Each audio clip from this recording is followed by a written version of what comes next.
Boy,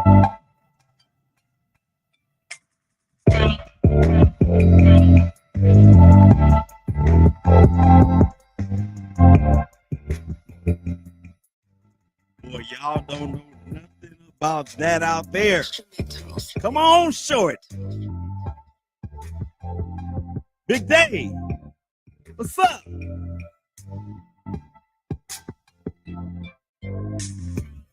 Yes, sir. Oh, man. One of the dopest beats ever.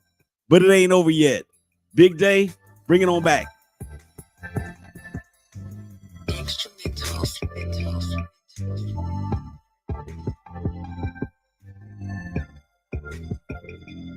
Welcome back to the second segment of the ShakeBack Sports Show right here on the Big Game Christian Sports Network. It's your boy Willie Epting Jr. checking in live, loud, and in color, baby. You already know what time it is. Brand new episode of the number one listen to show on the network for 2024. Thank you guys out there, of course, for continuing to support the vision that is the Big Game Christian Sports Network, and of course the ShakeBack Sports Show, hashtag Brothers of Baseball Show, Bowlers Report podcast, and all things ShakeBack Media Group.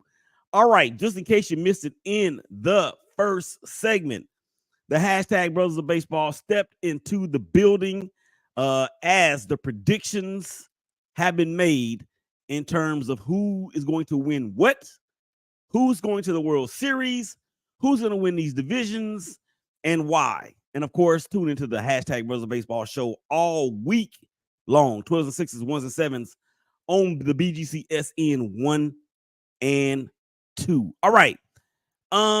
Before we move on to the second part of the show, this segment, it is being brought to you by Front End Sports at Front End Sports, founded in 2022.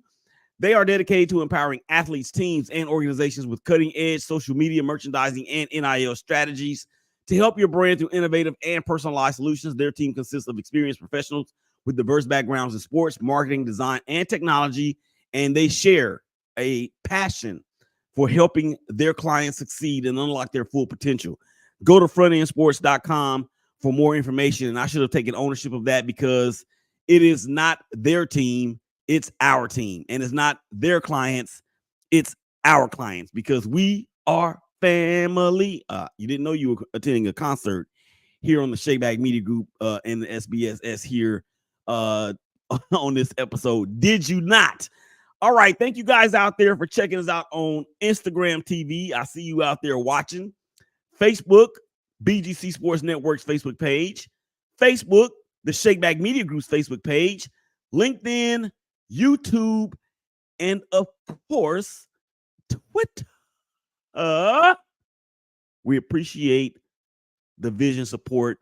As a matter of fact, I have a tweet out there and I have a post on Instagram that we are 12 subscribers away from 500. So go out there to the ShakeBack Media Group's Facebook page, hit the subscribe button. The 500th, one of the 12 that gets us to the 500. All 12 will be entered into a drawing for a dope prize from the ShakeBack Media Group. So make sure you guys go out there and do that. And make sure you smash all of the subscribe and follow buttons for the network as well, BGCSN1 and BGCSN2. All right. Before we get to pro days or day of pros, that instrumental that was brought in by Big Day, the dopest engineer on the globe, and it got me to thinking, I love hip-hop music, or at least I used to love hip-hop music, and I guess I still do. I just don't like the new stuff because it ain't hip-hop to me. It's bubblegum rap. But that's neither here nor there. That's actually a whole nother show for a whole nother time. But my love for hip-hop and my love for sports, they kind of mirror each other. And I remember when I was in high school, right? Whenever we would warm up, we warmed up to different songs. And I don't know if they do that these days. I haven't been to a basketball game in quite some time. I'm sure they do because it's tradition.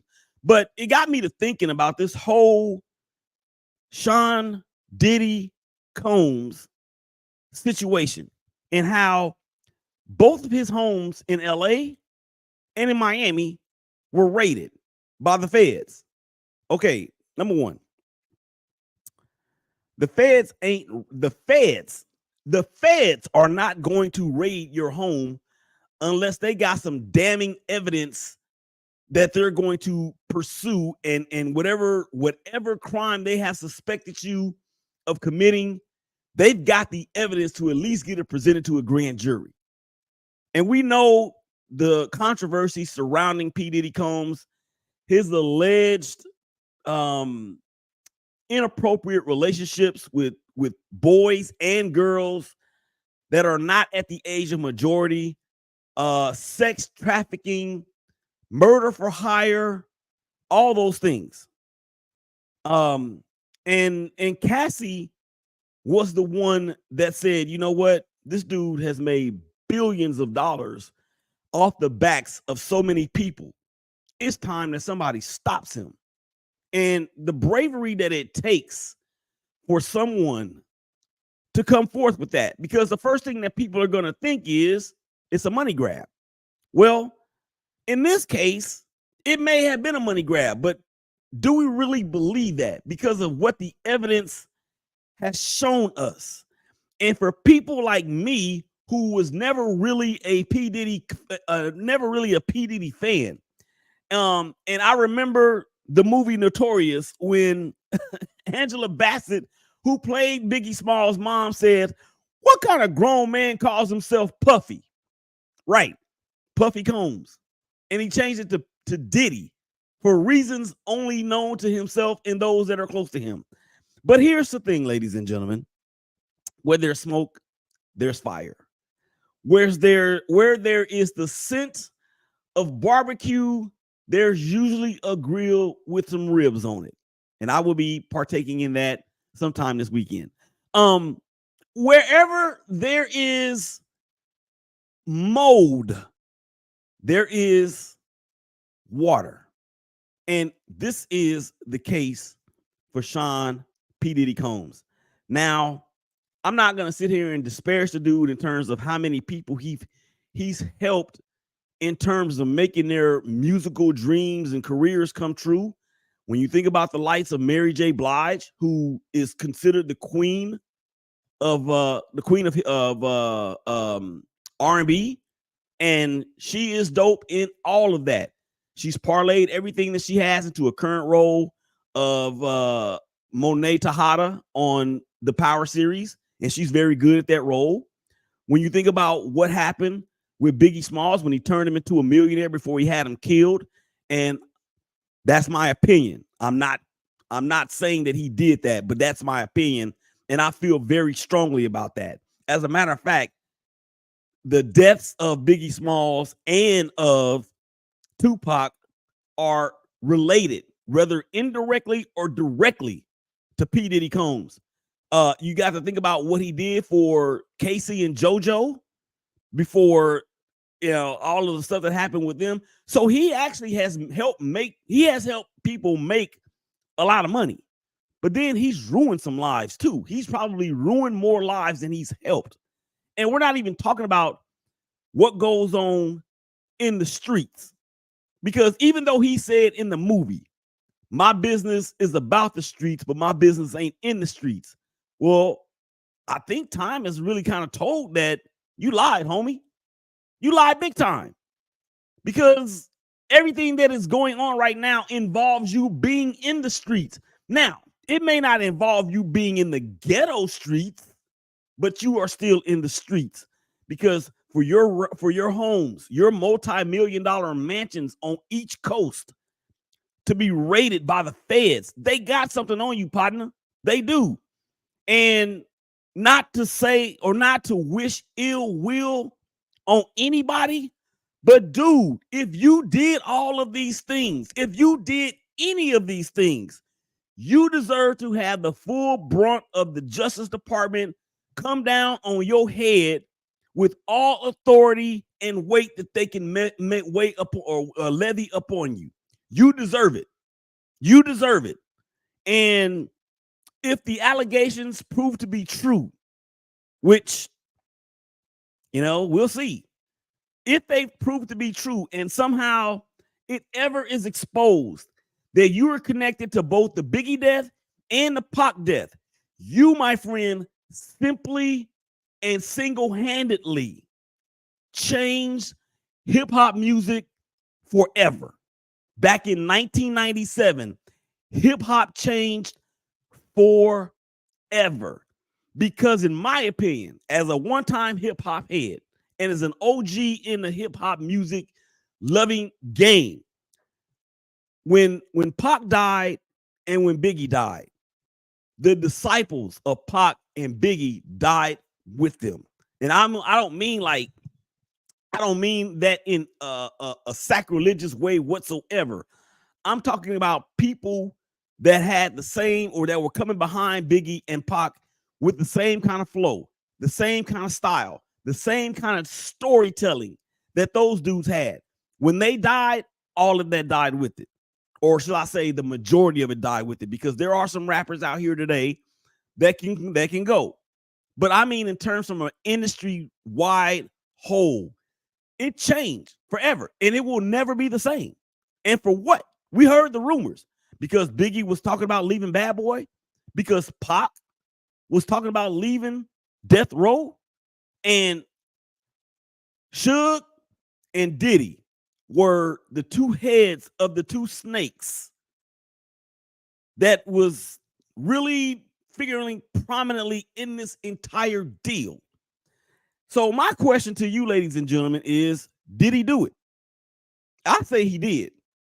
And I'm telling you right now, up next on deck, Jay-Z, a.k.a. Sean Carter, a.k.a. Beyonce's husband. Dude, you better watch yourself, because Foxy Brown, and a lot of y'all may not know who Foxy Brown is. Not Foxy Brown, the movie. I'm talking about Foxy Brown, the rapper, from 1996 or 7, somewhere in there. She had one album, one mainstream album. It was full of songs that were sampled. And there's nothing wrong with that, because she could rap too. But she was on Jay-Z's, I want to say his second album, the one after Reasonable Doubt.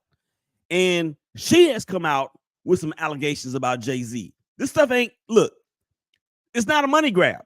It's not. It is not a money grab. The thing is this, ladies and gentlemen, is that these people who are in these positions of authority, remember what the Bible says: wickedness in high places.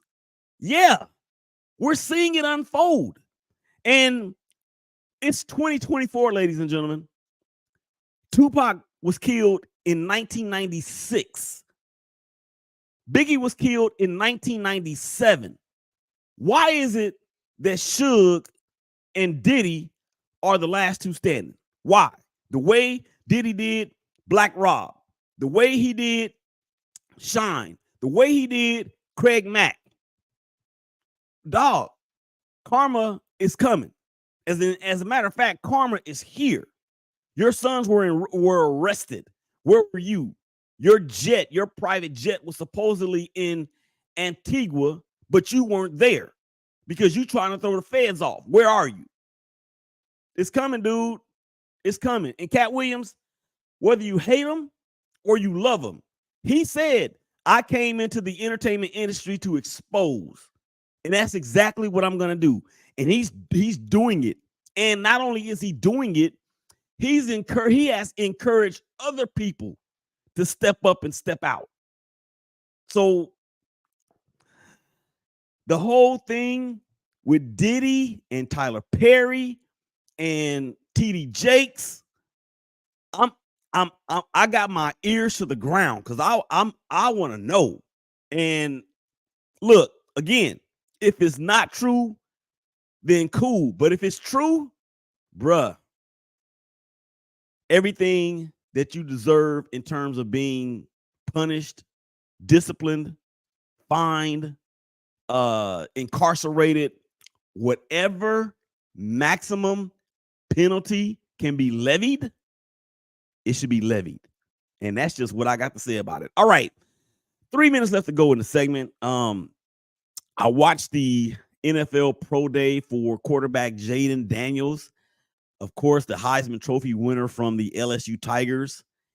And look, I understand. This is what I don't understand. These pro days are orchestrated by the individuals that are starring in them, right? So they control the entire environment. I get that. They want to set themselves up for maximum success. There's nothing wrong with that.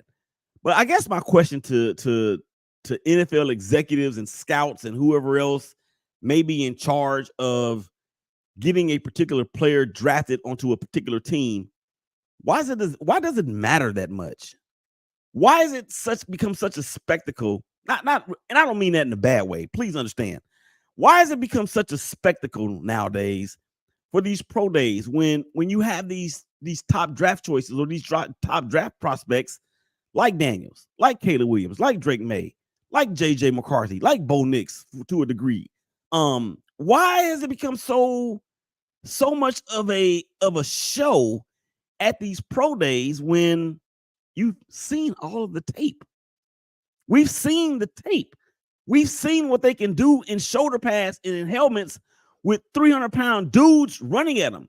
So why is it so much emphasis, more emphasis, or equal as much emphasis placed on a pro day when they're running around out there in shorts in front of cameras and flashbulbs going everywhere? I get it. It's all part of the process. But let's get back to the field stuff. What I saw from Jaden Daniels, Jaden Daniels in his pro day was not anything I haven't seen from him throughout the season or last season or the 2 seasons before that. It's nothing different. The only thing that I didn't see was him getting punished and being lifted up off the ground by an Ole Miss defender in the middle of a football game. That's it.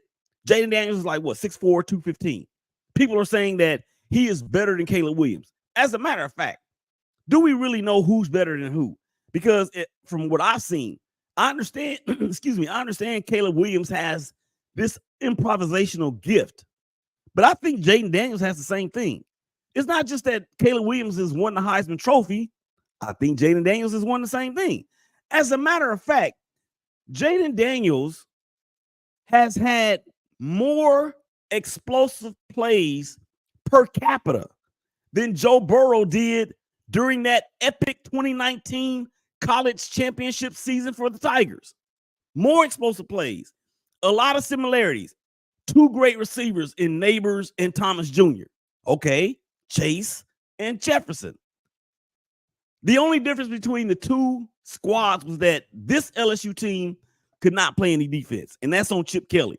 But be that as it may, Jaden Daniels, apparently the Raiders have had serious conversations with the Commanders and trying to move up to that 2 spot to grab him. We shall see. I can tell you right now.